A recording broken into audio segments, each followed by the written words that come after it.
chance to shine, to inspire, and to take home a medal, as well as thousands of new fans or friends. And maybe, just maybe, to inspire one more child in a faraway land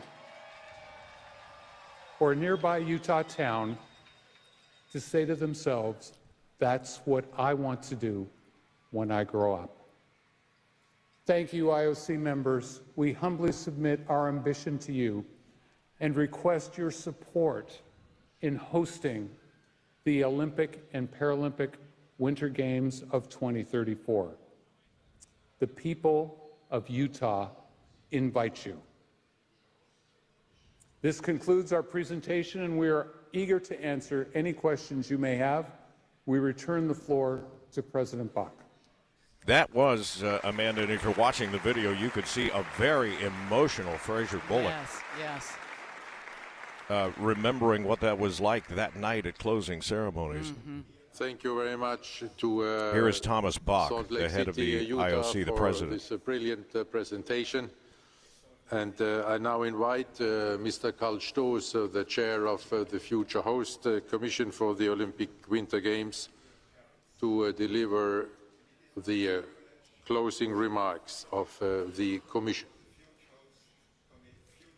Tim, now thousands and thousands of people at Washington Square in Salt Lake City. Oh, that is so, Thank you, so Mr. great President, to hear. Dear IOC I hope you can members, feel the same excitement we do here in Paris. For sure.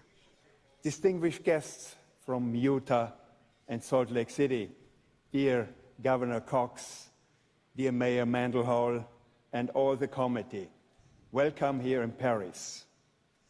And it is now my privilege to present the final report for the Future Host Commission for the Olympic Winter Games in Salt Lake City, Utah, 2034, and to update you on developments since the publication of Commission's report and the IOC Executive Board meeting in June.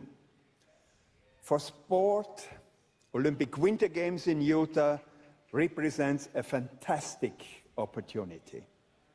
This very strong project benefits from an exceptionally high level of public and political support, as you have seen here at the presentation. The governor from Utah is from another party, the mayor of Utah, of Salt Lake City. But they have one goal: bring back the games to Salt Lake City, Utah. This is a clear mission, and we could feel it all the time when we went to Salt Lake City in Utah. On the games front, Salt Lake City, as we have just heard, has proven ability to deliver high-level sports competitions. 100% world-class existing or temporary venues, and opportunities for further extended the legacies of Salt Lake City 2002. During our visit, the Commission, and I would like to say thank you to all my fellow colleagues for your great support and great work. We have seen firsthand these excellent venues and to witness the immense experience and expertise that exists. Enthusiasm for the Games was always our feeling, from the first minute to the last minute. In every interaction we had, both at the venues and in all our meetings with athletes, sport leaders, politicians, and the private sector. As concerns the legal framework supporting the Games, I am pleased to report that the governor of Utah has confirmed that the Utah Olympic and Paralympic Games Act is consistent with the Olympic host contract. In addition, the Utah legislature was committed to put additional legislation in place to facilitate Games delivery and ensure the implementation of the Games Delivery Guarantee. In recent weeks, the Cam Gardner Policy Institute has published an independent study about the predicted economic impact of Olympic and Paralympic Games in Salt Lake City, Utah, 2034. The report estimates that 2034 Games would generate $6.6 billion for the state of Utah. This is due in part to the potential long lead to the Games from 2024 to 2034. And following the region statements of Fraser and also Chin, for both of summer and winter sports federations, there has been an exchange of correspondence between myself as chair of the Future Host Commission and Salt Lake City, Utah 2034 leadership on this subject to the WADA Code. We have received a response confirming that Salt Lake City, Utah 2034 and the United States Olympic and Paralympic Committee are 100% committed to compliance with the WADA Code, and that their dedication to clean sport and to the coordinated international anti-doping effort led by WADA is absolute. This has been further re-emphasized by the delegation this morning. Thank you for this clarification. In conclusion, and on behalf of the Future Host Commission, let me once more reiterate the many qualities of Salt Lake City, Utah 2034, which has met all requirements. And let me finish just 1 minute more with a personal story and personal experience. After our last visit in April, and after the final press conference, I went to the airport of Salt Lake City. I went in the departure hall, and just with hand luggage, and I went to an information desk and asked for my gate, departure gate. The man raised up his head, looked to me and said, "Hey, you are from the Olympics. Yes, man, bring it back. Bring back the Olympic Games to Salt Lake City." This is Salt Lake City, Utah. This concludes my report. A great cheer went up here at Washington Square when that came over the video monitor.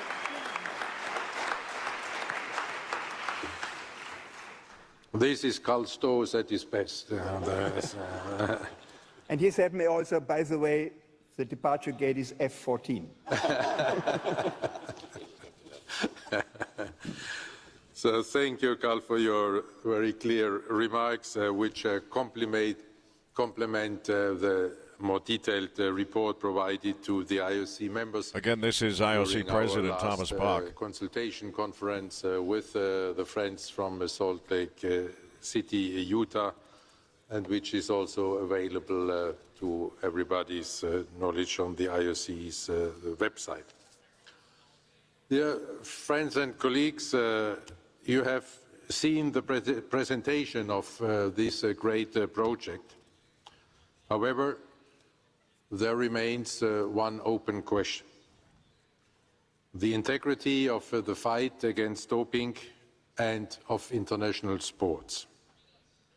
To explain in more detail the consequences of this important issue, I now give the floor to some representatives of our stakeholders. There I invite, first of all, Mr. Ingmar de Vos, as the President-elect of the Association of the Olympic Summer Sports Federations, to take the floor. Mr. de Vos.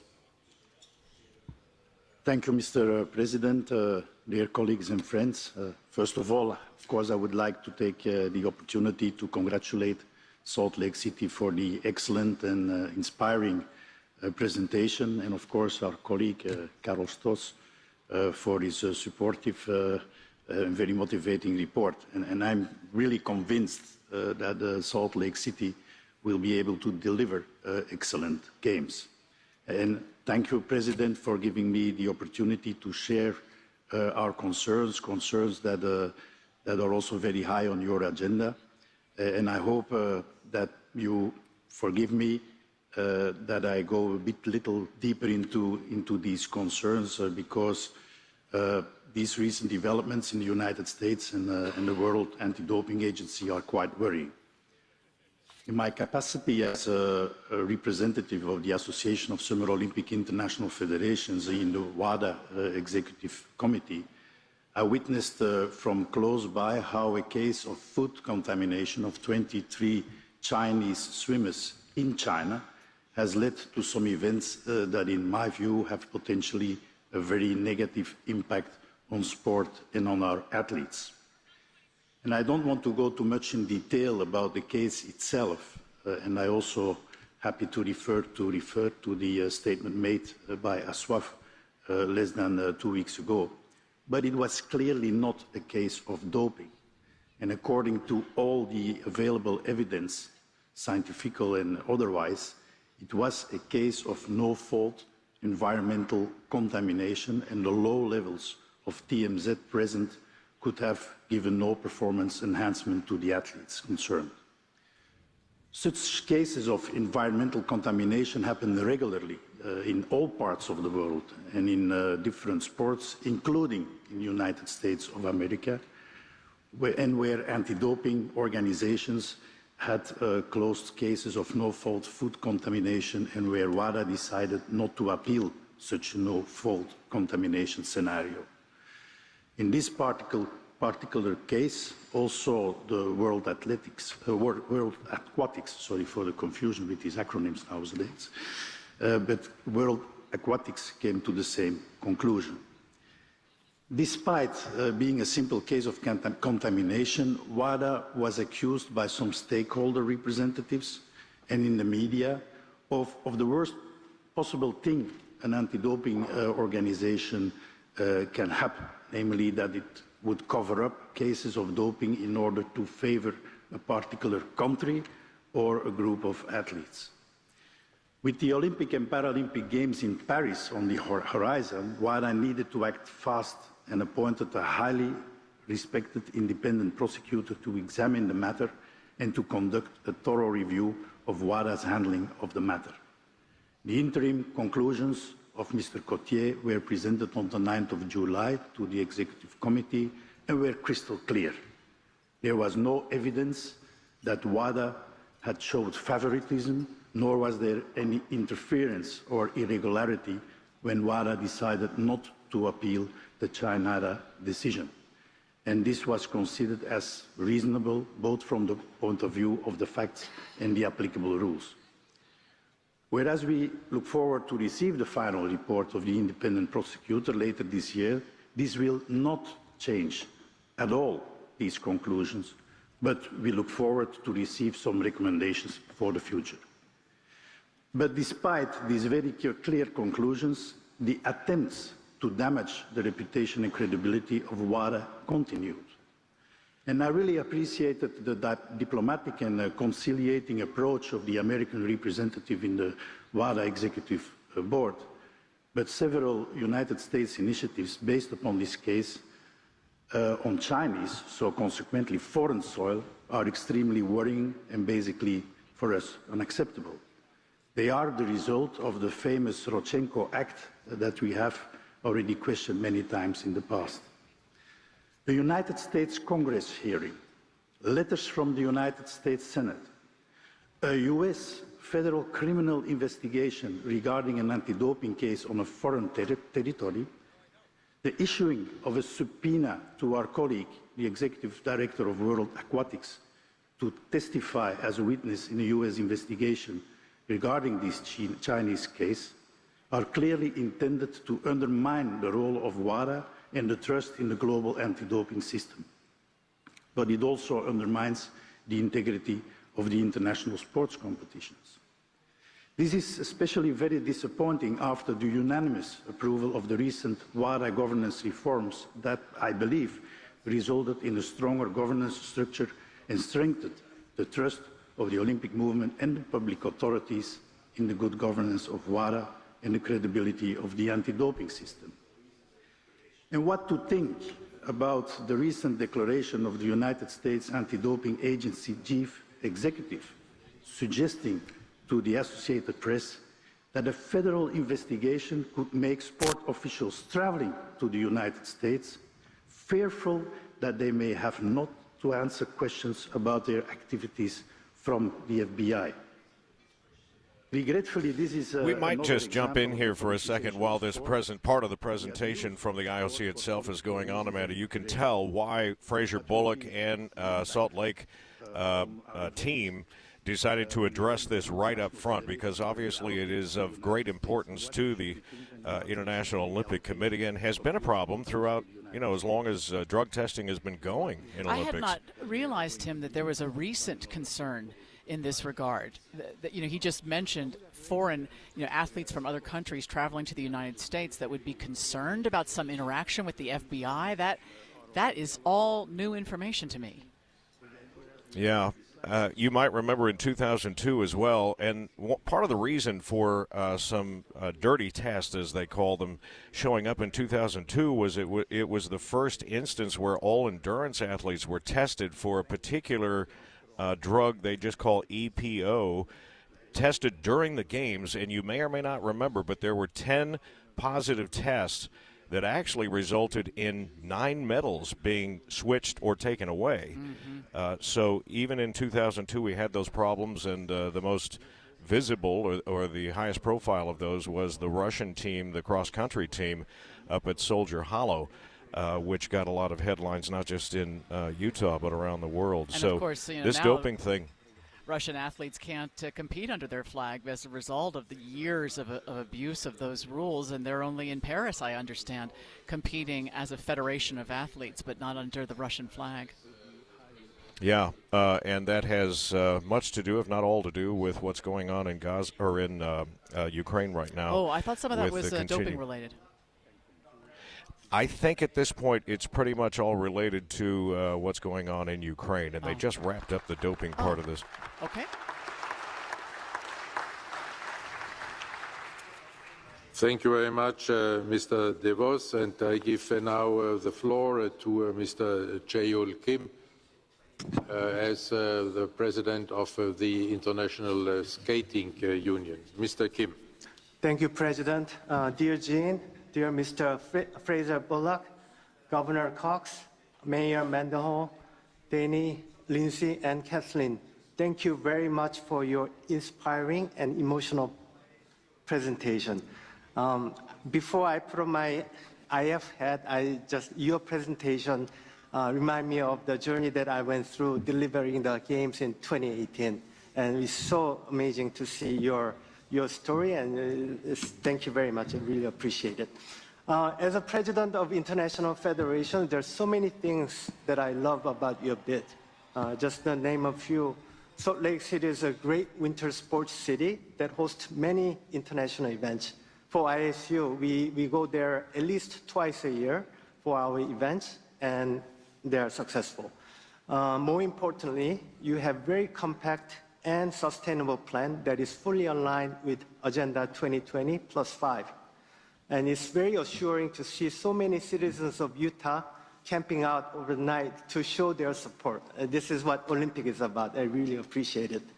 And if awarded, I'm sure that 2034 Games in Salt Lake City can provide unique Olympic experience for the athletes and for the fans, and inspire many young minds throughout the world. The Winter Olympic Federation, WOF, is excited about the prospects of returning to Salt Lake City 32 years after the successful 2002 game, just as some of my colleagues in this room are excited to be back in Paris after 100 years. And I also like to thank Jean and Mr. Bullock for addressing our concern regarding the recent development around anti-doping and WADA. I appreciate the strong commitment and the statement of Jean and Mr. Bullock. I briefly want to echo the concern raised by our colleague Igmar and emphasize the statement that WOF made on this topic recently. WOF welcomes the report of the independent prosecutor that there were no irregularities by WADA in handling the case related to Chinese swimmers. WOF also respects the decision of WADA Executive Committee to approve the independent report. We respect and support WADA as the supreme authority in the global fight against doping.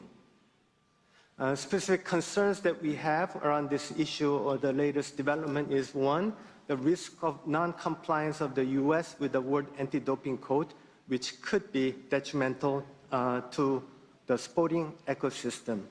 And the second, risk of undermining the solidarity of the global anti-doping system when countries start adopting their own individual approaches. And the third, risk of creating fear among officials and athletes traveling to the US. Salt Lake City is an amazing winter sports city. I personally love it. And there's a strong support for Salt Lake City 2034 by the winter federations. And again, I really appreciate and I was happy to hear the strong commitment shown by Jean and Mr. Bullock and your understanding, your full understanding of what we are worried about.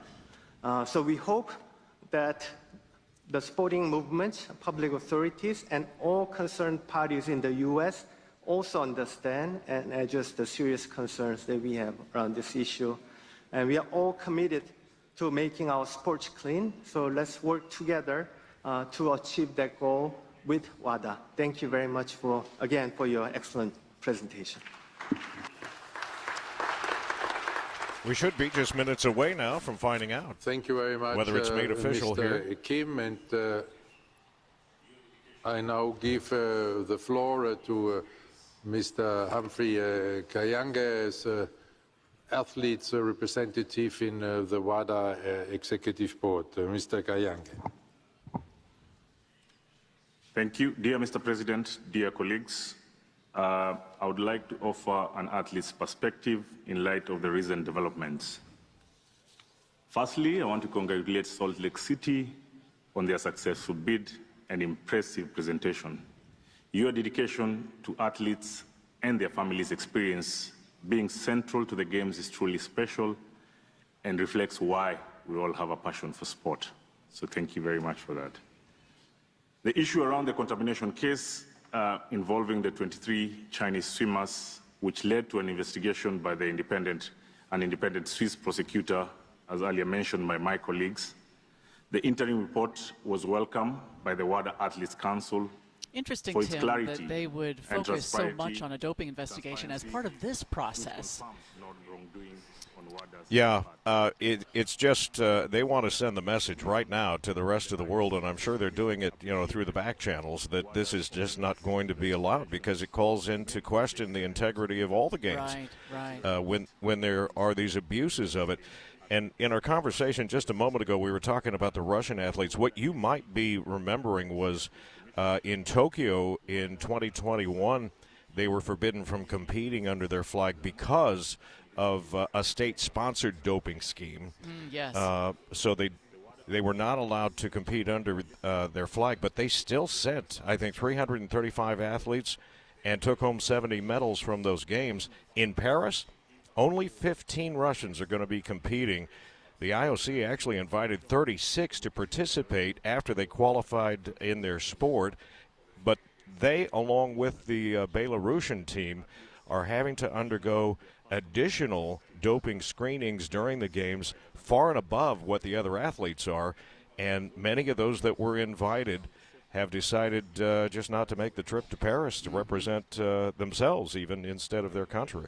How disappointing for those athletes who train from the time they're babies until they're of Olympic age to not be able to participate. But yes, I was just reading more about that, Tim, about how originally it was doping, but that the war in Ukraine is part of the basis of their not being allowed to compete under their own flag. We have thousands of people here at Washington Square who are growing impatient.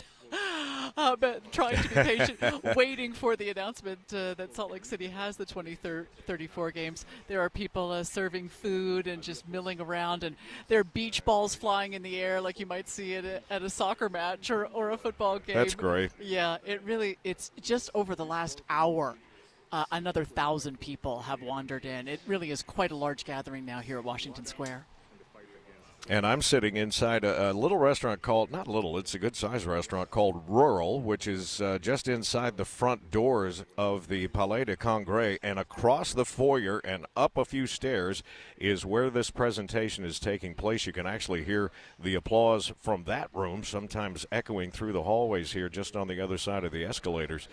But we were told by Tom Kelly this morning they expected that the final vote would happen about 10 minutes ago, so we're not too far off of their schedule.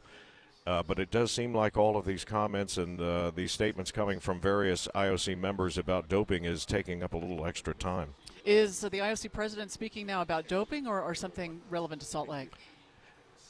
He's Thomas Bach is stepping back in here. Thank you very much, Mr. Kayange. This is the situation with which the Executive Board has been confronted and has been intensively discussed also with our friends from Salt Lake City, Utah, and in particular with USOPC and our friend Gene Sykes.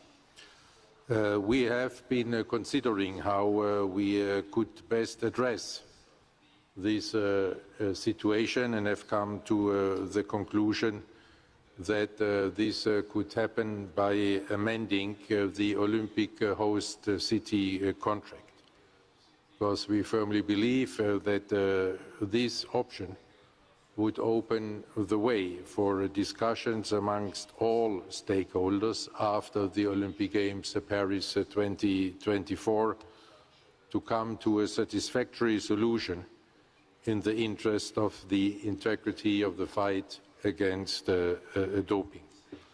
And we all have heard the clear commitments of Salt Lake City, Utah there this morning, and again of the president of USOPC, our friend Gene Sykes, to initiate and support such a discussion to come to a solution which is supported by all their stakeholders.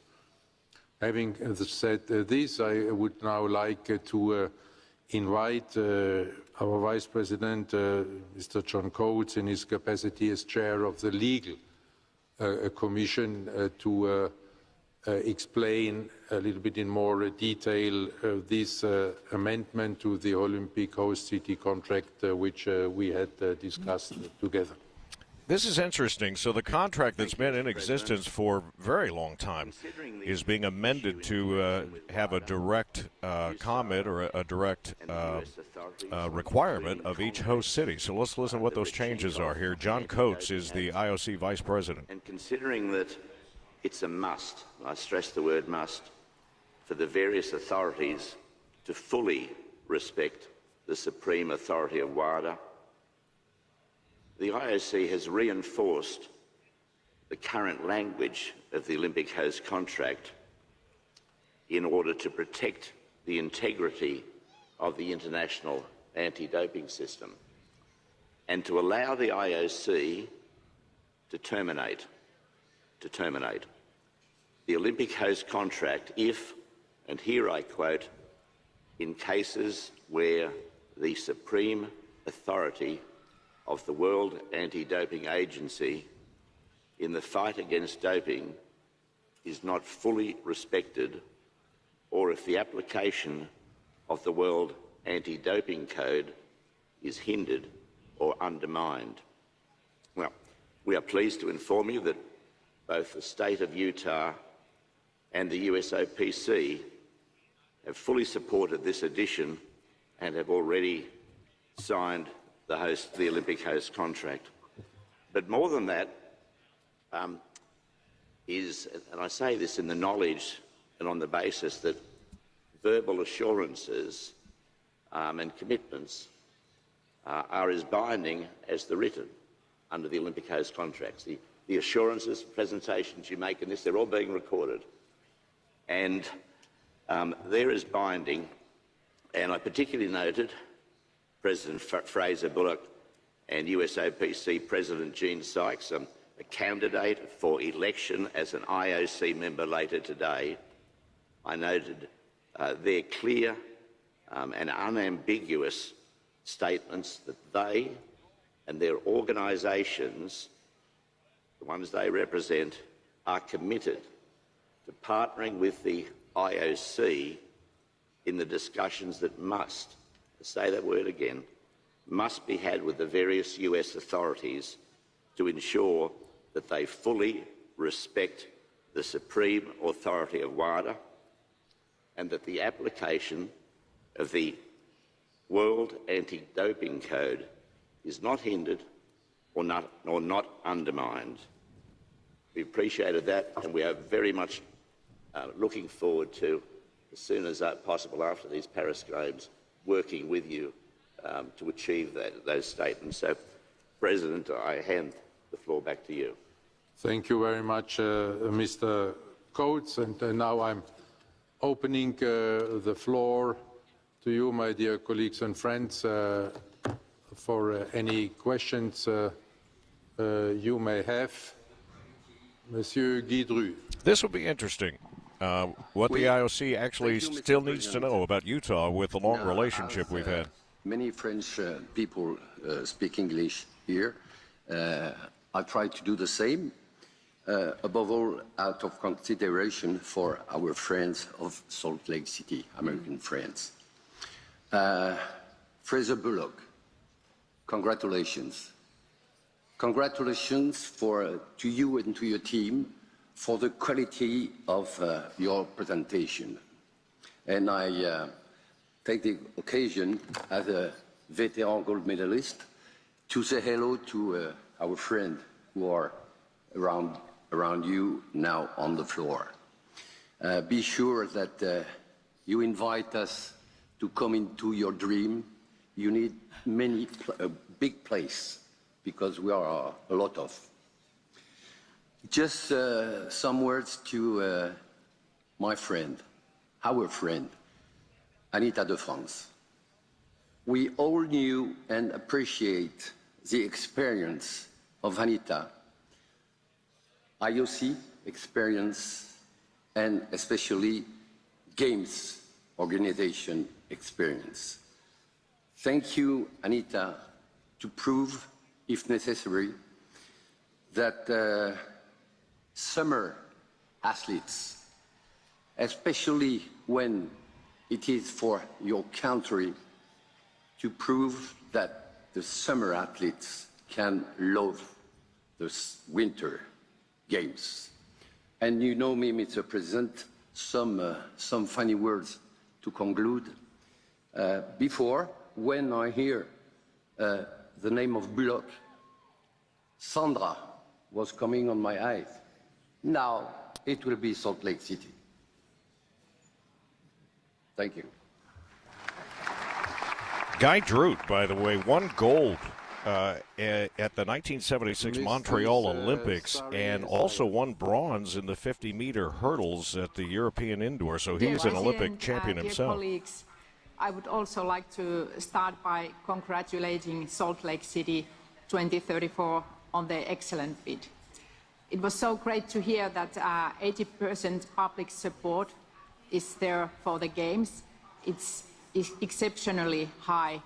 And also it was so nice to hear about the legacy of the Salt Lake City 2002. Also that the existing venues which can be used tomorrow. This is really great from the sustainability perspective. And also the promise to take care of the families of the athletes. That's great too. But then we hear some concerns from our colleagues, and these concerns heard by our colleagues are real, and we must not ignore them. But we also heard very strong and determined commitments from our colleagues that the US OPC LA 2028 and the Salt Lake City 2034 will do everything to ensure the Olympic values and the university of the Games. And these are celebrated and respected in the United States. I was also encouraged by the word of Fraser Bullock and our colleague Jean Sykes, who both expressed strong support for WADA and the global anti-doping system. And I welcome EB recommendation to strengthen the host city contract, allowing us to remote the Games should WADA, supreme authority in the protection of clean sport, not be respected. The fact that the bidding committee has already accepted these new conditions is a further guarantee that Salt Lake City 2034 will be a celebration of university and friendship. And for these reasons and the exceptionally of the bid, I support Salt Lake City 2034, and I trust that all my colleagues here also will recognize that the recommendations of our board is the pragmatic course of action. This project is a great example of legacy fully aligned with the ambitions of the IOC. Thank you, Mr. President. Amanda, when you listen to these comments from the IOC members from around the world, you just have to say that Fraser Bullock and his team have done such a fantastic job. I feel so proud of our team. There just is not much doubt in the room that they're going to approve this, but we'll wait for that moment like everyone else. If you hear a cheering go up here before the announcement, it's because the video monitor is about 30 seconds ahead of the audio that we're hearing live on KSL's radio. Not sure why. So if that cheer goes up in the background here, you'll know that that's because we've just heard it seconds before we will on the air. Yeah. This particular IOC member, also an Olympian, 1 gold, 2 silver medals. She knows what she's talking about when she talks competition. You are bringing forward such ideas, and the athletes will thank you for that, and I'm happy to hear that. Thank you. Thank you very much, Mrs. Heidemann. Princess Rima. Thank you, Governor Cox, for what a spectacular presentation, and Lindsay and the whole team. In my time in the United States, what I've recognized is the separation of organizations that you have that are responsible for either legislation, regulation, and I would highly encourage the Olympic Committee and the great state of Utah to really work with the Olympic Committee and its experts, perhaps to come and visit your congressmen and your senators to explain the processes and the impacts, perhaps, of some of their decisions. I understand that the United States of America operates under the rule of law magnificently, and this organization is here to support you. Your venues are exceptional, your people are wonderful, and I could imagine no better place than Salt Lake City to host these games. So please consider this organization at your service to help you really achieve the goal of not only excellence in sports, which we all know that you have, but to help create the legislative environment through your Congress that can actually support and not only allow you to excel, but be a leader in what we all know can be true of these games that will happen in Salt Lake City. So I send you many good wishes, and to the good people of Utah. That was lovely. So they're just going down the panel, Tim, and allowing each IOC member to speak? Thank you very much, Madame. Yes, I think they have a particular order in which they're giving them those opportunities. But while we have a second, let me just make this legal ID for the radio station so that we can keep our broadcast license here. KSL FM Midvale, KSL Salt Lake City. We're here live in Paris. Amanda Dixon at Washington Square in downtown Salt Lake City. How many people there now, Amanda? Oh, I'd guess between 2,000 and 3,000 people, maybe more.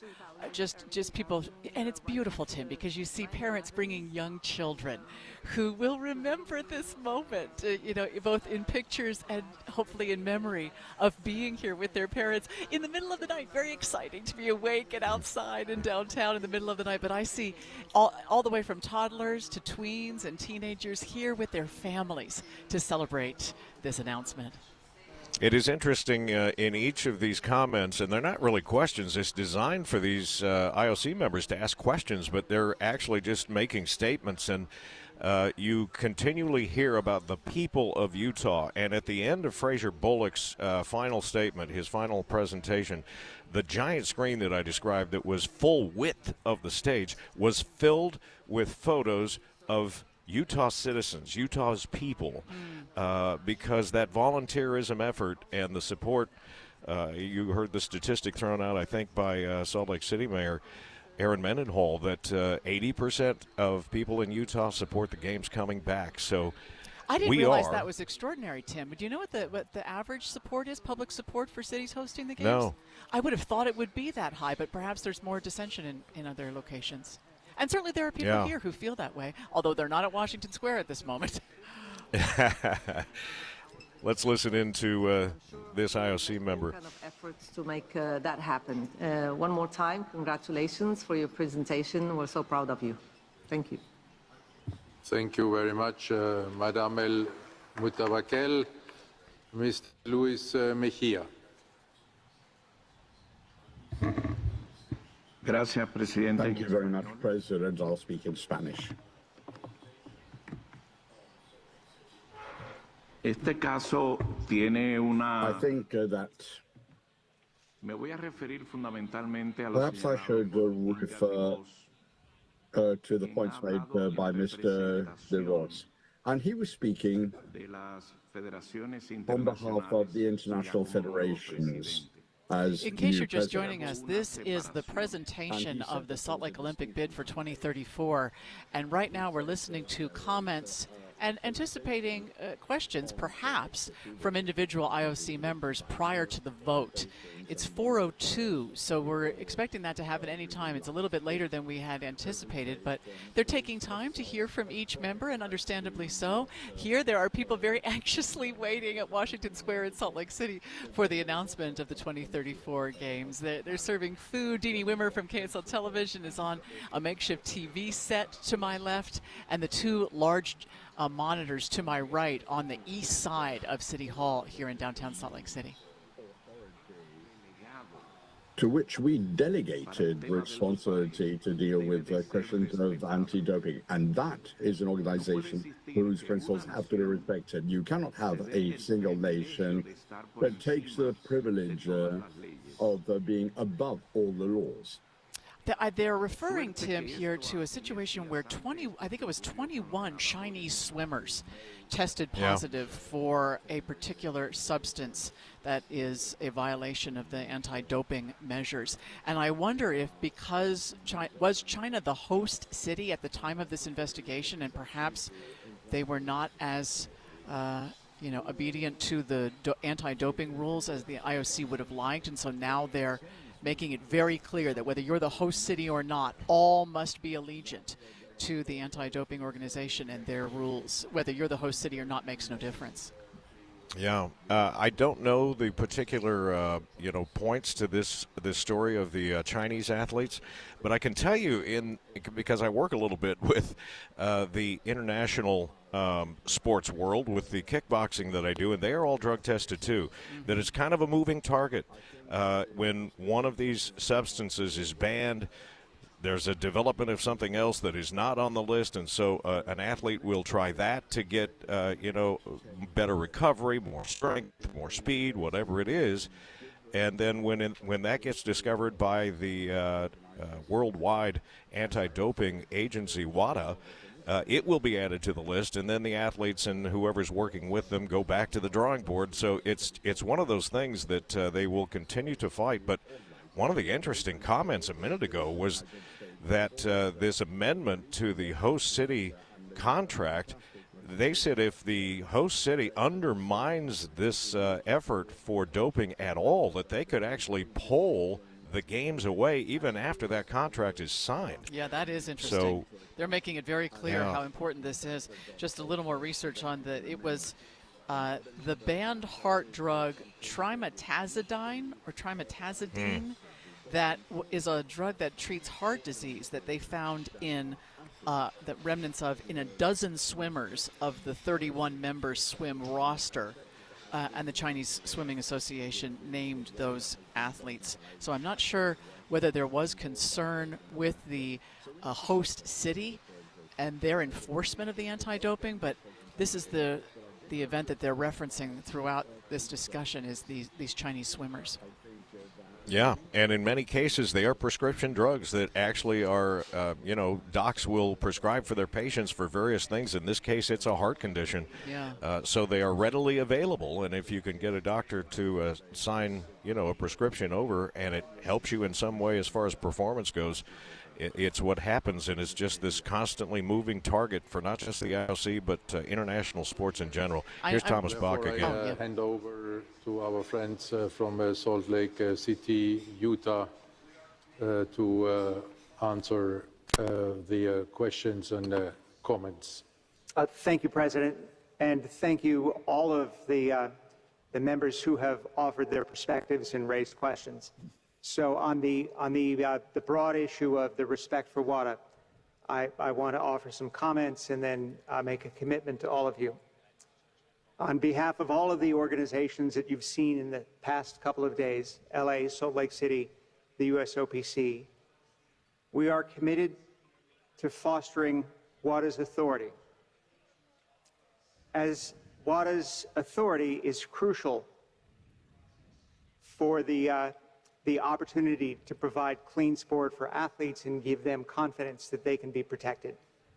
So our view is that this is of paramount importance, and we take your concerns very seriously. There were a few comments about the recommendations that will come in the final report from the investigator, Mr. Cotier, as well as the recommendations in the report of World Aquatics. Those recommendations offer us some opportunity to begin a dialogue and begin the process of solving this issue. And we are committed to solving this issue. We will do that. We respect the treatment that we've had, the very open conversations and dialogue, and we certainly accept the obligations and responsibility inherent in the amendment to the Olympic host contract. So from our perspective, we take very seriously to heart all of your comments, and we pledge to you that we will be good partners and we will support with you this very, very important institution. Thank you. Thank you. Thank you, Mr. Sykes. Mr. Fraser Bullock. Yes, thank you, Gene. Thank you, President Bach. We've been at this for 22 years. And something like this happens. It has nothing to do with us, but it has to do with our country, and it has to do with the Olympic movement and the Paralympic movement. And so we've got to get this right. And when I look at the situation right now, we need to bridge the gap and bring everybody together. And the genius of the amendment in the host city contract brings pressure to make that happen. We can be a catalyst.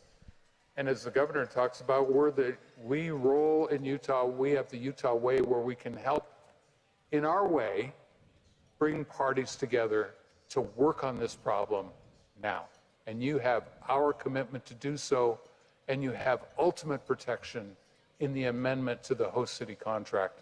So we implore you to make our journey, which has been 22 years, as we move forward, one that we can celebrate now and continue to work forward together.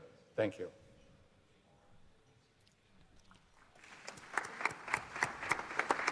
Interesting that he would say this has nothing to do Thank with you, President Salt Bach, Lake City, and to all of you for your concerns. As governor of the state of Utah, There's I Governor just Cox wanted to share a couple things that I think are important.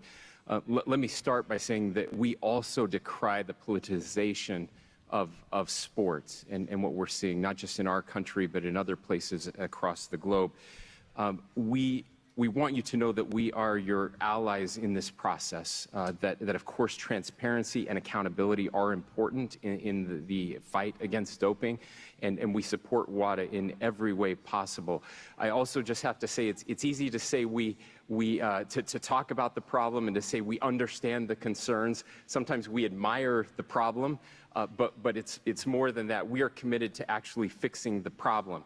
And our commitment to you is that we will use the politics of our offices, the mayor and I, together to work with the current administration and whatever future administration, federal government, with elections happening in the United States, that we will work, excuse me, with our members of Congress, that we will use all the levers of power open to us to resolve these concerns. We will work with, again, whoever the President of the United States is starting in January of next year, that we will work closely with them to alleviate your concerns and to make any changes that are necessary to make that happen. So we are fully committed, not just saying it on stage, but committed in purpose and in practice to alleviating the concerns that you have, bringing us together to unite as sport always does, and to prove to you that we can fulfill the host contract as amended, as currently written, to alleviate your concerns and bring the Winter Olympics to Salt Lake City. Thank you.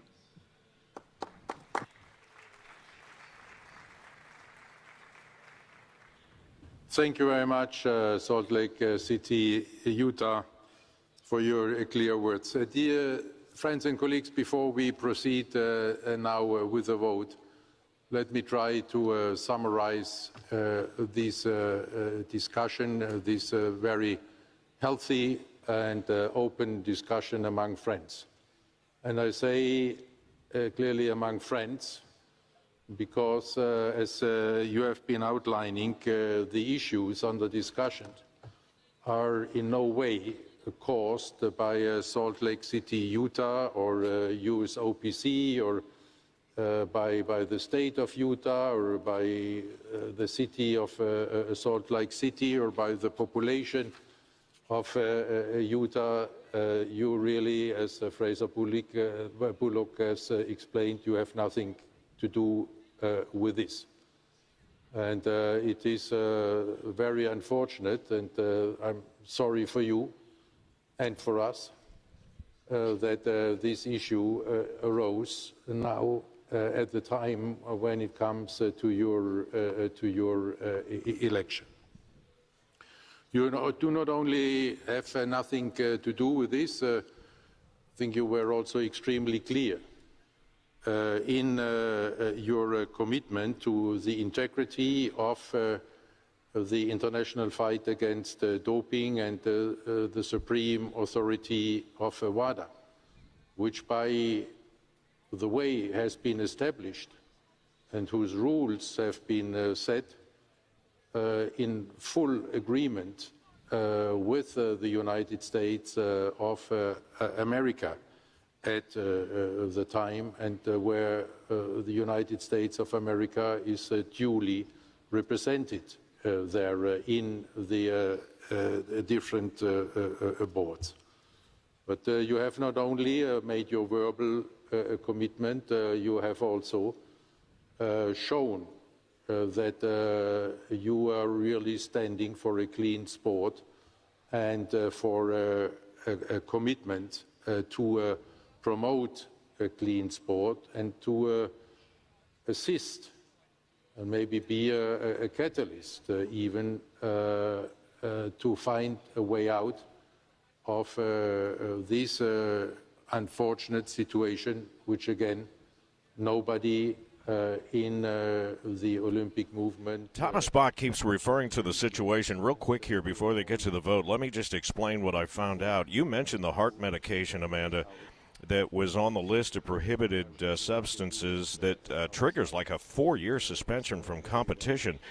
These athletes, these swimmers from China, tested positive, but none of them were suspended. In fact, 13 went on to compete in Tokyo, where the team won 6 medals, and despite WADA's own rules requiring public disclosure for the positive test, the organization, which is tasked with enforcing anti-doping rules for international sports, only acknowledged them after news broke more than 3 years following the failed test. That's why this is such a big deal. So they not only went on to compete, they not only went on to compete, but they won medals. And this was in Beijing. Tokyo, and so in Tokyo. I'm sorry.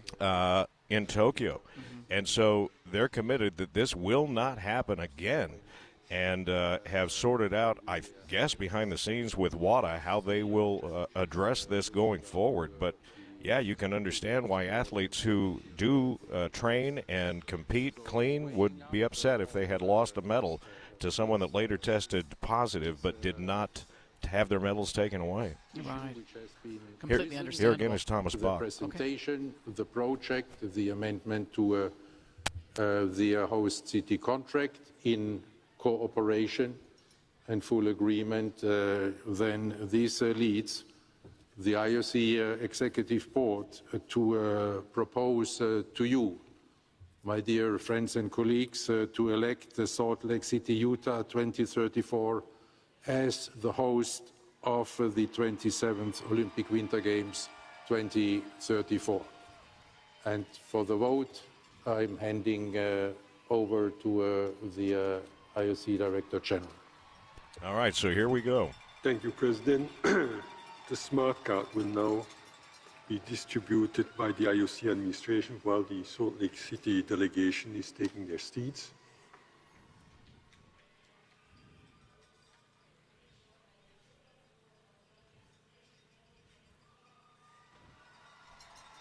The So the cowbells are entire out. Salt Lake team. Yeah. Is that a spoiler alert? Yeah. Well, yeah, our feed, for some reason, the video feed is now, it feels like 30 seconds to a minute ahead of the audio feed. So, yeah, the It crowd, may the crowd have is been, excited. yeah, it may have been picking up a delay along the way. That happens sometimes. So we will proceed with the vote. The subject matter of the vote is... Can you see us on do your you agree monitor, to Tim, elect this huge Salt crowd? Lake City, Utah, I can't right now. 2034 Oh, shoot. as the host of the 27th Olympic Winter Games 2034, in accordance with Rule 18.5.1, the following members may not take part in the vote. This is Ms. Anita de France and Mr. David Agati. Both are asked to hand in the smart card to a member of the staff, and the smart card will be returned to you after the vote.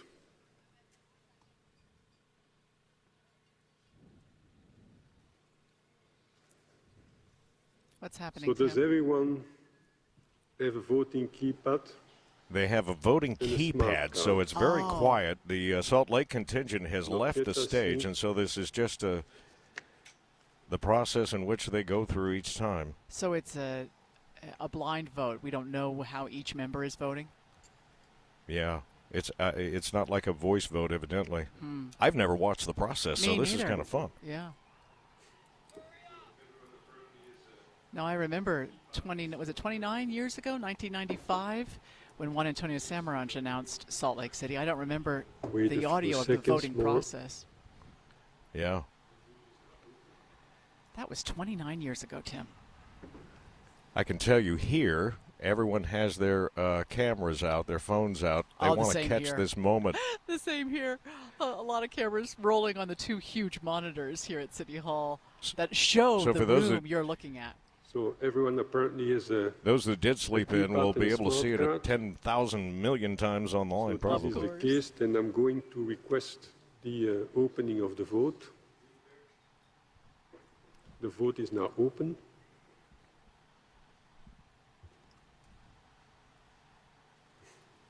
Oh, you could hear a pin drop here now, Tim. Yeah, here as well.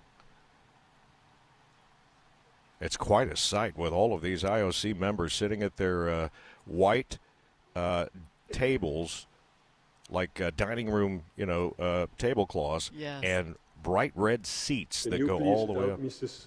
Lindberg?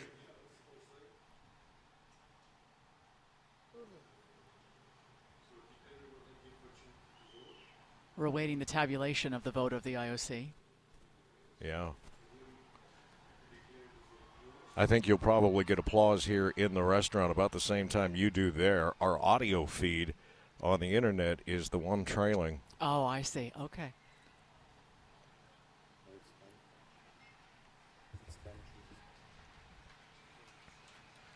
Gunilla, all fine?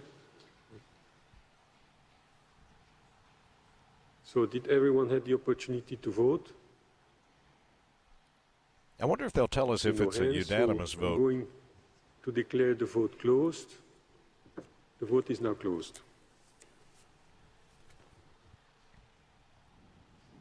So through technology, the votes have all been placed. Would be interesting to know if there were any that voted not in favor of Salt Lake having these games and find out the reasons why, but I don't think that would be the case. Hope you're enjoying the coverage, by the way. Tim Hughes sitting in Paris, France, just a few feet actually away from where this is all taking place here at the Palais de Congrès, and Amanda Dixon is live at Washington Square. With the audio we are providing. Yeah, several thousand Utahns. I'm just one of many here at Washington Square. The audio we're providing for you is trailing, evidently, the actual video vote. So there may be a little bit of a spoiler before we get you the audio, but if you're sitting at home, it will happen in real time for you listening on the radio. Right. There's the spoiler cheer. Yeah. And you would think it's coming up here. And you'll be able to hear it, I'm sure, here in the restaurant as well. And then we'll get you the audio of the actual statement in just a moment here. There really has not been much doubt. There are just hundreds and hundreds of USA flags. All right. So here comes the official announcement for those of you listening on the radio. Stand by. Dear friends and colleagues, dear Salt Lake City, Utah delegation, the International Olympic Committee has the honor to announce that the 27th Olympic Winter Games 2034 are awarded to Salt Lake City, Utah.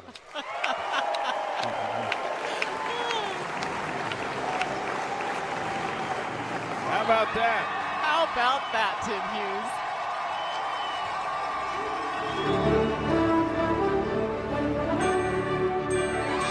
Here in Salt Lake City, thousands of Utahns are celebrating with American flags and hugging their neighbors, and all of the iPhones are out and capturing this precious moment of the announcement of Salt Lake City winning the games back in 2034. Lindsey Vaughn hugging the governor right now, in tears, by the way. Let's listen back in. The result of the voting, there were 95 votes, 6 abstentions. That makes 89 valid votes. The majority from the valid votes is 45. Yes, 83, no, 6. Salt Lake City, Utah is brilliantly elected as host. Congratulations. All right, so there's the official. I could not help, Amanda, but to pull up this audio. This is the call of the champions. John Williams, of course, wrote this. Yes. But this was taking place and being recorded and played over and over and over again in 2002 at Tabernacle, or in the Tabernacle on Temple Square. We remember it the well. Mormon Tabernacle Choir singing in the background. What a moment. Here in Washington Square, there are large Olympic flags and USA flags flying in the air. And, of course, Channel 5 is here. Yeah, sorry to interrupt. The governor is back at the podium here. Okay. This has been a long process for us. This represents the end of a long process, coming before you, making our presentation, and receiving your trust. And we recognize it as a serious obligation that we take upon ourselves today to host the Winter Olympics again. In 2002, you, the Olympic and Paralympic movement, did something for us. You gave us something very special. You gave us an opportunity. You put us on the world stage for the first time, and you made us proud. Now it is our turn to give something back to you, to the Olympic and Paralympic movement. Our commitment is that now the journey begins again for us, that we will work incredibly hard over the next 10 years to solve the concerns with WADA, but there is so much more than that. Our commitment to you is that we will work to unify not just the United States of America, but the entire world around sports again. Our world needs the Olympic and Paralympic movement now more than ever, and we will make you proud. To the people celebrating back home, we're back, baby. The Olympics are coming back to Utah. Thank you. We're back, baby.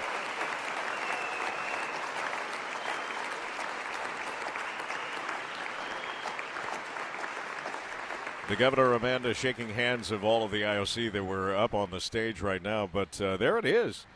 Quite the buildup. Yes, indeed. And here at Washington Square in Salt Lake City, there are thousands of happy Utahns. A few now are walking away from the huge monitors, which were there on the east side of City Hall, and just celebrating with their families, capturing this moment. Glad to have experienced it with family and friends and children and the like, all here in Salt Lake City. And here in Paris, we'll be awaiting all of all of those that represented Utah to just walk across the hall and come join us here. We'll have the opportunity one-on-one to speak to them. At least we hope that will be the case. Channel 5, KSL TV, all set up here, and they will also be working the room, as they like to say, in Paris. But, man, I can tell you, I really started feeling it this morning. Of course. We've known this was we knew this was coming for a while, but when you get right down to it, it is a monumental moment for the state of Utah. Let's meet some of the excited people who are here at Washington Square. This is Charlene. Hello, Charlene. Hi. You came out tonight to see the announcement. Are you excited too? I am. It was better. It's better to see it live than when I watched the announcement on TV back in 1995. Isn't that something? 29 years ago, we were here in this place. So what brings you out tonight? Just wanted to be part of it? Well, I knew that the moment the announcement was made that there would be a way to be involved in welcoming the world to Salt Lake City, and I'm so happy that we get to do it again. I can feel your enthusiasm, Charlene. Thank you. It's so nice to meet you. It's nice to meet you too. I understand that Adam Small. Adam, are you with us? Because I understand Adam has some excited folks in the crowd too. Not sure if we have access to Adam. Hey, Amanda. Yeah. If you've got a second, I can grab it here for just a couple of minutes because Krista Perry joins me right now from Visit Salt Lake City. That grin couldn't be bigger this morning. Is this a great day or what? I Yeah. mean, to think about all those years ago, when we were traveling with the Olympic Torch Relay for 2002, right. And to think that here we are 22 years later with this great announcement. I sat every night at Metals Plaza. I had kind of a unique position because I was the announcer for Metals Plaza every night, and I remember those moments, and it just it thrills me that those that weren't alive at the time or didn't get the chance to experience will get that chance again. That's exactly right. It's so exciting to think about my kids. I now have 2 little boys who in 10 years, this could be their first job right out of college, just like it was mine. Yeah. The message obviously is already out in the world that Salt Lake City, and particularly Utah, has the best of the best when it comes to venues for Olympic sports. What has it meant to the city since 2002, and where do you think we go from here? Well, I think that we've proven, that we're a destination ready. We are hosting the world. We've been hosting the world for decades, and that we are ready for that, and we're ready to bring them back. I mean, we have such an incredible community. To look at those live streams out at Washington Square right now, it just is incredible to see that in the middle of the night we have thousands of people turn up to watch this announcement live. I mean, that just is what Salt Lake is, right? That's what Utah is, and so it's amazing to be able to have this moment again and to look at where it's going to bring us the next 10 years, the next 20 years, all those things. One last question to you, and then we'll toss it back over to Washington Square. We understand that Big Air, the plan anyway, is to have Big Air in Salt Lake City downtown. That's going to be awesome, too. Isn't that incredible? I mean, we kind of test bedded. We did a winter roundup event this winter. I don't know if you came out to it, but we did skijoring on West Temple. Yes. And we shut down the streets, and we thought, okay, let's just see. Can we get the people down the street, and there were 10,000 plus people out there. I think that we are excited about what this Games is going to look like. You know, not only do we have, 40 plus more sports in this Games than 2002, but just you look at how Salt Lake has changed and just the people that are coming out. It is going to be an incredible journey over the next 10 years and more to come. Mayor Mendenhall, in her part of the presentation, said that 80% of Utahns support the Games coming back, so I don't think you'll struggle to get anybody out to involve. That's right. Congratulations. Thanks. This is a great day for all of us. It is a great day for all of us. Let's go back to Amanda Dixon. She's at Washington Square. Did you find Adam? I did, and I also found, tell me your name. Kelly. We need Kelly's microphone. Make sure we have her there. Let's see. Do we have that? Hi. Oh, hi, Kelly. Tell me why. Now, you've got one of the Roots caps I on sure do. from 2002. I sure do. And I a was vest, there. too. You were here. I was here in 2002. I was 11 years old. It was so much fun. So my family is originally from Rhode Island, and we actually saw the Olympic flame go through Rhode Island when it came through. And Josh Groban was like an unheard of singer at the time. He performed a show in Rhode Island. So I got to see the torch go through there. And then as things started to come to Utah, it just got more and more exciting. As an 11-year-old, I was conscious of everything that was happening. And I recognized what a powerful moment that was for us. And it was really great. So do you live here in Salt Lake City? I sure do. Now? Oh, yep. wow. My husband and I are raising our two kids here now. We both grew up in Salt Lake City. Oh, wow. So now your children. Exactly will right. Have a chance I'm going to have an 11-year-old in 2034. Oh, I feel that, Kelly, because I have kids that are older and younger. My older kids remember 2002, but my young ones weren't born by then. So I want them to have the experience that you and I had back in 2002. We were lucky enough to get to go to ski jumping, and we loved every second of it. I remember how exciting it was that my friends were doing this, my friends were doing that. As a school, my elementary school sponsored the Swedish team, and so we were able to meet some of them. We all had our little Swedish flags for when they were competing. I just remember all of that excitement, and I'm still excited. Your experience is so important because it points to what this gives to young people who aren't even necessarily skiers themselves or in Olympic sports, but the experience they get to have welcoming the world. For sure. I remember all of these athletes that are here. I still see Derek Parra from time to time. I still play hockey at the Olympic Oval. Oh, wow. So all of these pieces of Salt Lake City are still around, and then we'll be around for the next games. So you'll have to add to that beret collection. Yeah, exactly right. I need a new one. Are they making them yet? I need the swag. I don't know, Tim. Maybe you could bring back a Paris beret for Kelly yes, here. Please. Thank you. I need one. Thank you so much. Thank you. So nice to Thank you for meet having me. you. Nice Oh, to meet you. my gosh. So many wonderful people like Kelly here at Washington Square, where we are celebrating the announcement that Salt Lake City indeed will receive the Winter Games in 2034. Yeah, and if you needed any more indication that it was official, they have some stand-up banners like the ones, Amanda, we use when we're on remote broadcast. And they had some out front of the restaurant that said, home of the 2002 Winter Games. They had some pre-printed, obviously, that were inside, but they were turned around. So now they flipped them back the other way. So it says Salt Lake City, Utah, 2034 Olympic and Paralympic Winter Games host. I heard so a lot. Yeah, go ahead. Yeah, your guest mentioned that there will be 44 additional sports by the year 2034 than we had in 2002. That just is 40. 40, I think, is the estimate, and it would be interesting, and maybe I can get somebody to tell us when Frazier comes over. We'll ask him what those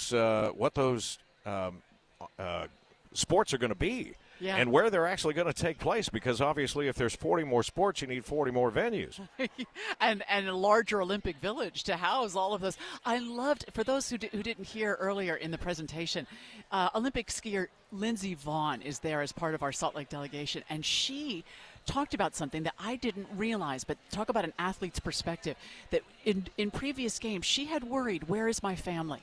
Will they be able to stay? Will they be able to get access to the events? And you don't want an athlete worried about their family during the game. So her mission is to make sure that the families of the athletes who come here to Salt Lake in 2034 will have a place to stay near the Olympic Village and have access to the various events.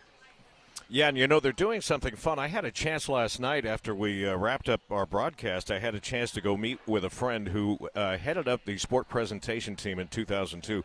I recorded some interviews with her that if we get a chance we'll play, but she's a part of a special program that started during the pandemic when there were no fans, but they still had competition going on.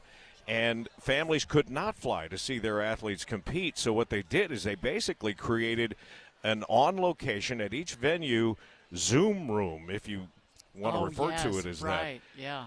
that had monitors and cameras and computers so that they could instantaneously, before they got to what we call the mix zone, where the press can actually ask questions of the athletes, they can stop first and see and talk to their families. So it's kind of a virtual hug from across the world. Tim, I am joined now by a reveler here in Salt Lake City. Yay! John Wilcox. John, why are you out here tonight? Because to celebrate, I was here 20 years ago. So this is a pretty awesome thing to get the Olympics twice. It's amazing. So you were here at Washington Square when the announcement on the was other side of the building. Yes. I want to know where all the confetti is today.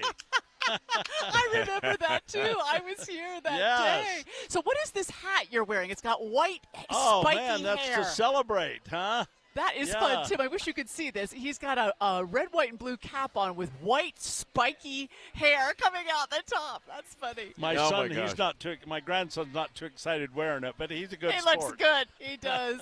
So, are you a participant in winter sports too, or is it just the Olympic movement? No, I'm a skier. I was up on the mountain when they watched the events, and so that was amazing, that last Olympics. So this will be neat to see again. Enough to get you up in the middle of the night. That's right. To come down. My to watch. wife said, "You guys go. I'm going to sleep and watch it on TV." So, but it is one of those milestones in life, isn't it? And really, once for your grandson too, I would imagine. He's here from Texas, so. Oh wow! Yeah. Would you mind if I talk to him for just a second? Please. Take off those headsets if you would, and share it with your grandson.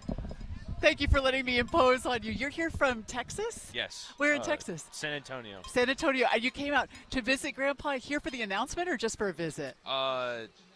Just for the visit. Just coming down for the summer. It just happened to coincide with this? Lucky. So do you think we're insane here in Salt Lake City? It's quite the show, I'll give it that. Quite the party. Yeah. Do you think you'll be able to come back in 10 years? Oh, yeah, I hope so. Oh, you've got to, because it's a once-in-a-lifetime experience. Oh, yeah, no, for sure. I bet. I hope you two have some terrific pictures from this day to remember. Oh, yeah. Grandpa loves his pictures. Tell me your name, please. I'm also John Wilcox. Oh, my gosh. Tim, I've got John Wilcox and John Wilcox here. There you go. Grandfather and grandson. The father is also John Wilcox, so that makes you John Wilcox III. It's a party here at Washington Square in Salt Lake City, Tim. Back to you in Paris. Yes, we are here live. You heard during the presentation, if you were up early enough to catch it, that the chairman of the Olympic Committee, Catherine Rainey Norman, made part of that presentation. Her father, Richard, is actually with us right now. Richard, you made the trip, huh? We made the trip. Wouldn't have missed it. Take me back to when your daughter was competing.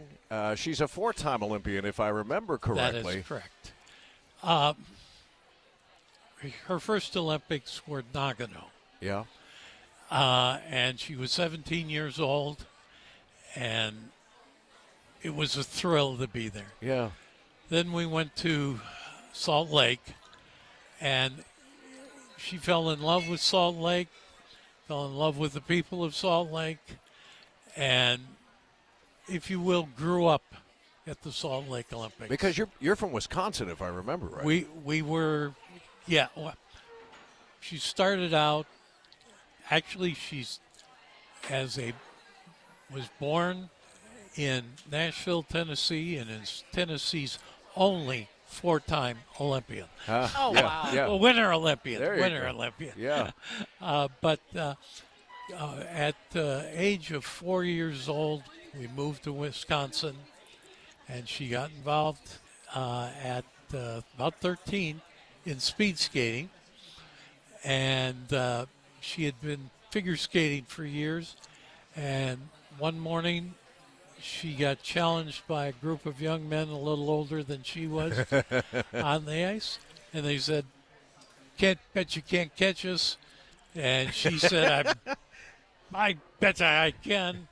Took off, finished skating, and walked up to her mother and said, "Mom, that was a lot of fun." Oh, my gosh. And now I'd love to have those guys challenge her again and try and keep up with her at this point in life, too. Well, one of them, she ended up married. Oh, boy. Okay, so there's a happy ending to that story.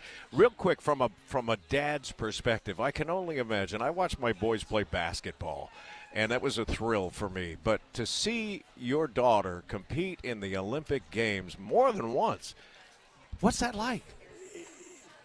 It's hard to describe, especially when you know that millions of young people believe or think about the Olympics, believe that they can make it, and yet you realize your daughter did. Yeah, one of the few. One of the few. And she loves the Olympic movement. I can tell you, we never, ever had to get her out of bed to go train. It was more, "Come on, Dad, let's get going." Yeah, maybe I should make my grandson an Olympic athlete so we could get him out of bed before noon. Well, congratulations. She has represented the committee well, and as proud as you were of her as an athlete, I'm sure you're proud that she was a part of this whole organization. Oh, that's very wonderful. Much so. And we're looking forward to her involvement over the next 10 years. Absolutely. Richard, thank you for your time. My pleasure. Have a great day. Let's go back down to Washington Square, where Amanda Dixon is joined, sounds like, by thousands. There are thousands of people here in Washington Square, and I just had someone sit down. Tell me your name. Izzy Gustafson. Izzy, what brings you out, Izzy? I love the Olympics, love sports, and Mayor Mendenhall invited me, and I said, I will come. I will be here. You got it, girl. I got you. So I'm here to celebrate with all of my friends that are also excited about the Olympics. Wait, you've got a USA Oh, shirt I'm all on. in. I'm all in. The Olympics are starting on Friday. I'm in. Let's do this. I've had my house decorated with the Olympics for the last month. I've got Olympic rings in my home. I've got my Olympic flag on my house. I've got a sign in my front yard that says, "Busy watching," and I have their rings behind it. I mean, it's real. I'm in. You might be the biggest Olympic fan I've ever met. It's so much. It's so much fun. I love it. It's a really good experience. And then the Olympics just celebrate so many good things. It just brings people together. Yes. And it's just a time that we can just celebrate sport and celebrate people. And it's just amazing to be a part of the Olympics. Isn't that so true that it takes our mind off anything that might feel negative or pulling us down and focuses on the good and the beautiful. Absolutely. I mean, I got 2 weeks booked. I'm not doing anything. I'm going to watch the Olympics on Peacock. Are you kidding me? Yes. Have you been an Olympic fan since you were a kid? Oh, absolutely. And I think what sparked was I was a youth, and when the Olympics showed up here, I was like, well, this is kind of cool. Like you're not conscious, but now you are. Like, this is amazing. We skipped school in February to go to these events. We did the box top things when we did in elementary school to get tickets to go to the aerials up in Park City. We went to the hockey games. We went to the fastest ice on earth and saw speed skating. I was like, this is amazing. And you just maintained it, and you're able to go to these Olympic venues and just participate in those things. I mean, I've curled before. I've done the speeds. You curled. They do it over there, and I'm like, this is awesome. So why not? This is so much fun. So you still be living here in 2034? Oh, are you kidding me? I am not leaving. I am in. Will you be a volunteer? Absolutely, yes. Are you kidding me? 2 weeks off work, I will do this. Sign me up. Because I remember the thousands of volunteers that made it work last time. We'll need that and more. PTO, I mean, I'm saving my monies right now. Yeah. We're doing this. Paid time off, saving it. Let's do it. Izzy, you're awesome. Thank you for your Amanda. energy, and thank you. It's wonderful to meet you, and I'm so glad you came out tonight. It's been so much fun. I didn't realize it was going to be this much of a party. I'm just waiting for more confetti now. Yeah. Thank you, Izzy. Thanks, Amanda. Tim, we've met some of the most wonderful people who share that Olympic spirit who came out in the middle of the night here to Washington Square. Yeah, and I mentioned it a minute ago with Krista Perry. I said, for those that weren't around, and we've got, coworkers now that don't remember the 2002 Winter Games. Sure. But for those that weren't around, I'm excited for them to be able to feel that. Yes, yeah, because it is indescribable. That feeling of unity and thrill and hope and passion for sport and applauding of each other. Oh, Izzy just showed me a picture of her house. It's completely decked out with USA stuff and Olympic stuff. Now that is a fan, Tim Hughes. Yeah. Well, when you think about it, as much emphasis as was put, and we said this a little while ago, but as much emphasis as was put on the people of Utah, and that being sort of the X factor with our volunteer spirit and all of the languages that are spoken, of course, because a lot of members of the Church of Jesus Christ of Latter-day Saints go on missions all over the world, and they come back with those communication skills. It really is one of those places that all of the pieces of the puzzle fit, and what the mantra from the IOC is and how they want to send that message of love and unity to the world. It's also a part of, what we are in Utah, and it just seems like it's a match made in heaven. Tim, I have a couple joining me now. I just took a picture with them, so I'll have to send it to you so you can get this vibe. This couple is looking good. They are decked out in red, white, and blue from head to toe. Who are the two of you? Tell me. Crystal Fuel and my husband, Chris Fuel. Crystal and Chris, these outfits are fantastic. Thank you. Is this something you've had, or did you get it for this occasion? No, we've actually had these for 4th of July events. Oh, my gosh. Red, white, and blue. Yeah. So what brings you out tonight in the middle of the night? Just celebrating having the Olympics, and in 10 years, we are taking the entire month off and going to be at every game possible, and just beyond excited. Oh, wow. You too, Chris? Oh, yeah. So are you a skier? Are you do you take part in the winter sports? Yeah, I actually moved down here from Florida in 2008 for skiing and outdoors. Oh, so, really? yeah, this has been, having this possibility has been really exciting for me. Because you've heard from all the old-timers like me who've experienced the games before what a thrill it was, and you probably thought, well, I want that chance too. Yep. So definitely excited to see, a lot of the downhill skiing. I know we've gotten into watching the curling, so seeing a lot of the curling happening. Definitely a lot of the sports, and as she said, we're going to go to as many as we can. So you're a curling fan too, Crystal? Curling and ice hockey. Ice hockey is my #1 sport, so I am excited that we actually have an NHL team now, and then in 10 years, I just want to go cheer on Team USA. How thrilling is it that we're going to have an NHL? I mean, in a couple of months, we're going to have an NHL. I'm a season ticket holder, so I'm excited to be there every game possible, cheering on my team. Oh, I want to see the two of you back here in 10 years, and let's talk about what's happened over the last decade, because these two, Tim, I just wish you could see them because they're just magnificent. Thank you. Thank you. Thank you for taking a minute with us. Thank you. Wow, Chris and Crystal, Tim, in Yeah. red, white, and blue, looking so That's awesome. perfect. Yeah. And, of course, it not only works for the Olympics, it works for the Days of 47 and Pioneer Day going on today. Adam Small is along that parade route somewhere. He's got Laurel and Dawson ready to go. Adam, where are you? I think. Adam, can you hear us? All right. Adam said he was ready to go, but evidently he's can't along hear the us. parade route, which is, I can see part of the parade route from where I'm sitting, Tim, because we're right here on the east side of City Hall. So 2nd East, I'm looking over at the library. I believe that the parade will come right down 2nd East past City Hall later on this morning. So I'm not sure where along the parade route Adam is, but yeah, it'll come right to the east. Yeah, let's try him again. Adam said he could hear us. Where are you, Adam? Tim, can you hear me? Yeah, I got you. Hey, I am along the parade route. I'm just making my way outside of Washington Square. I was here for the big announcement along with you guys. I've got Laurel and Dawson. They've been camped here most of the morning, all the way up from Sandy. Guys, how you doing this morning? We're tired, but we're good. Yeah. All right, perfect. Well, Winter Games returning to Salt Lake City in 2034. How are we feeling? We're ready for it, but it feels far out. Like, it feels like we're not able to fully grasp it, if that makes sense, because it's so far away. Yeah, it's definitely a long ways away. But I mean, you guys said you were 3 years old when the games were here in 2002? Yeah, just about, pretty much. Yeah. So now, do you guys? I mean, obviously that young. I mean, I was maybe a couple of years older than you on the other side of the country. What kind of feelings do, at least like having like the legacy of the games, like what does that mean to you guys now, knowing that you were so young then and knowing that the Olympics are coming back? Like, how do you feel about the Olympics and their legacy here in Utah? I feel like it's been long overdue. We've been fighting for it, and it's time that we got it back. And I'm excited to see all the change that's going to come here to Salt Lake and in Utah. Cautiously excited. I'm nervous about it as well because I do love my state, and I want it to stay just as beautiful as it's always been. Yeah, I'm right there with you, and I'm also excited to kind of experience what my parents did, 20 plus years ago. So that'll be fun.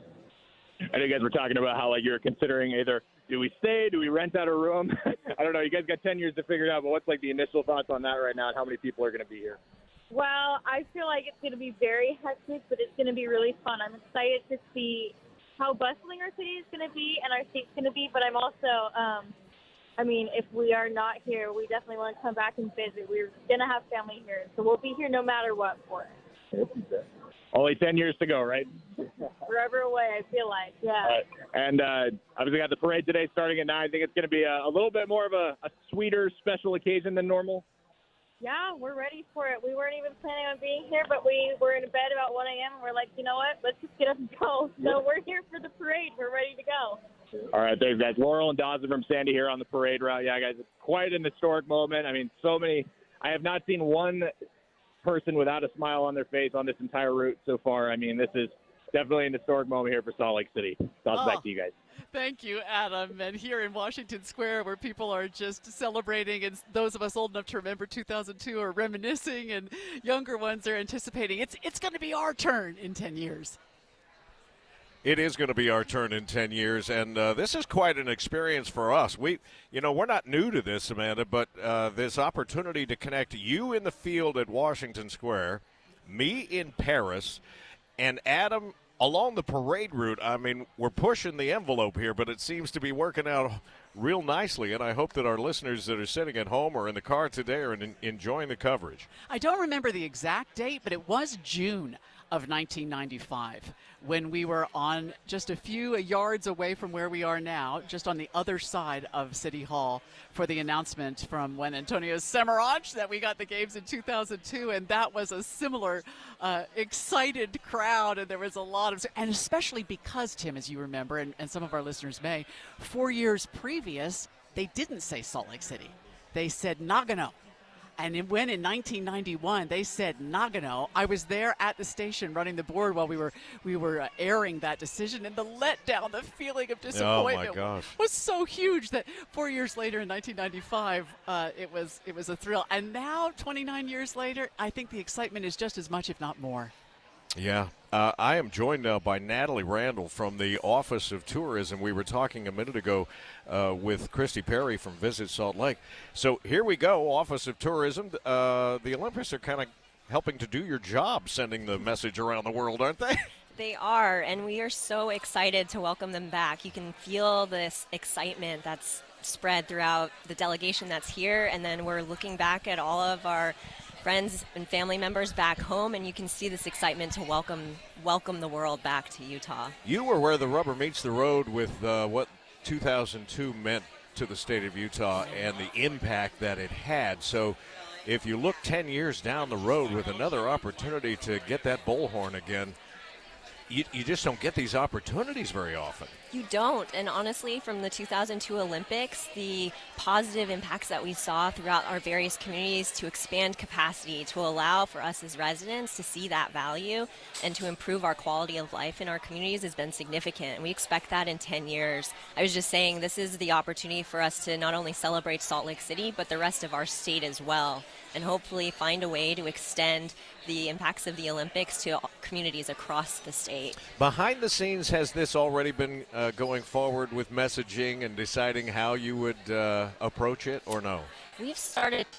We are working closely with many of our partners. At the Office of Tourism, we have partners with all 29 counties across Utah, and so working very closely with those tourism offices for each of those counties to sort through how do we work through the improvements, the infrastructure, and the messaging, particularly to visitors that are going to be looking to come.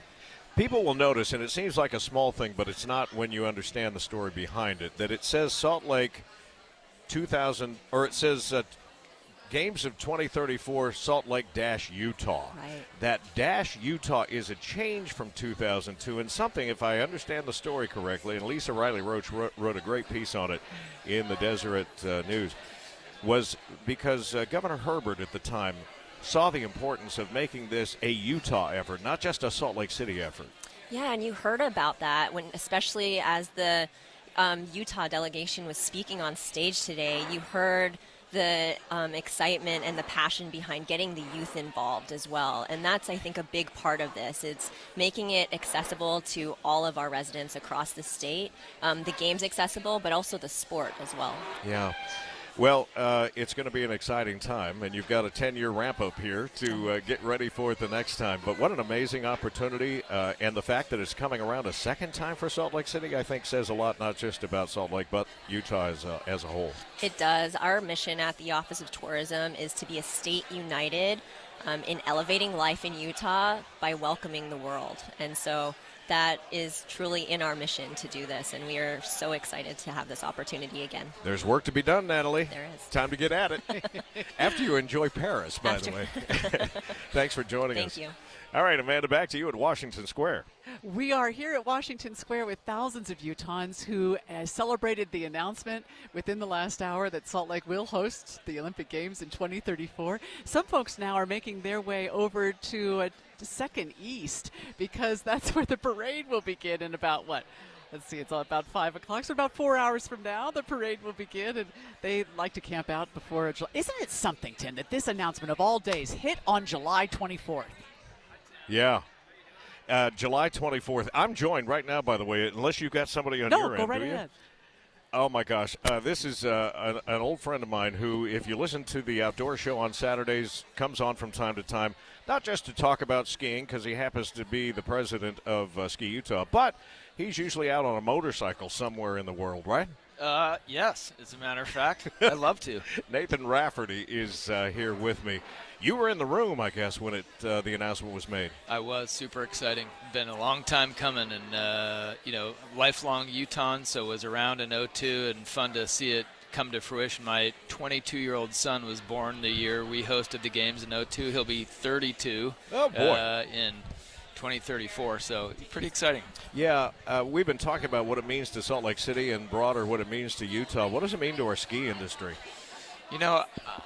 I've been thinking about that a lot, and honestly, right now it's just so much bigger than the ski industry. It's a Utah thing, and what somebody said in there in one of those presentations was that as Utahns, it helps shape our culture to host the Olympics, and we're going to do it for a second time.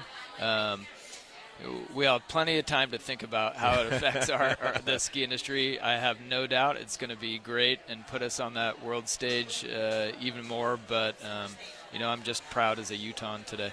This past ski season, I think, finished in the top 5, did it not, for skier visits? It was second ever.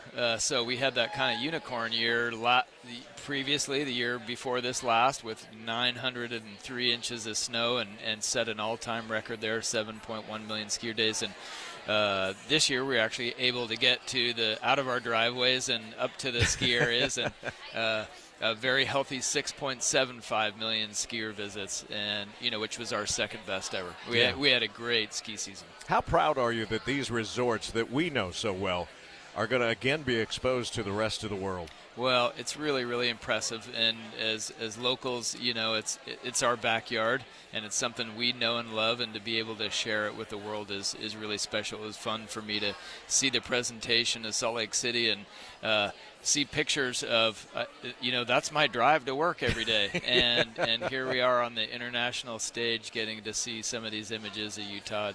It brought back a lot of really fun memories. Yeah, and Amanda, just so you know and our listeners know as we wrap up here with Nathan, their office, Ski Utah, travels all over the world, constantly pushing the message of skiing and the greatest snow on earth. So these kinds of travels are not new to you, but you're always carrying the torch for Utah skiing. Yeah, absolutely, and it's fun when I'm traveling, even when it's for pleasure, and people say you're from Utah. There are two things they say: either "Oh, Karl Malone," or greatest snow on earth, and they know our mountains and they know our snow, and are excited to come back and visit either the ski resorts or our amazing 5 national parks. You flying home? You're going to take in some of the games here? I'm here for a couple days, and then I'm back on Monday. All right. Good to see you. Great to see you, In too. Paris. I didn't know you were going to be here. Yeah. I'm psyched to see you. Here I am. Thanks, Tim. All right, thank you. It's so much fun, Amanda, to see all of these faces that have their hands and their talents in so many of the moving parts that make our state great, and sending the message out to the rest of the world. Work that goes on that, quite frankly, doesn't get much attention until days like today. And in fact, when we were listening earlier this morning to our bid and the presentation of the Salt Lake bid, to focus on the fact that there are athletes from 30 countries who train here in Salt Lake City on our Utah mountains and in our facilities. And the mayor said it may be from you may have athletes from your countries who are training right now in our wonderful Salt Lake City venues. So yes, the venues are ready today. We could host it today if we needed to, but we'll be building some additional temporary venues and some upkeep to the existing venues to be ready in 10 years. By the way, top of the hour, so legally I need to remind you, this is KSL.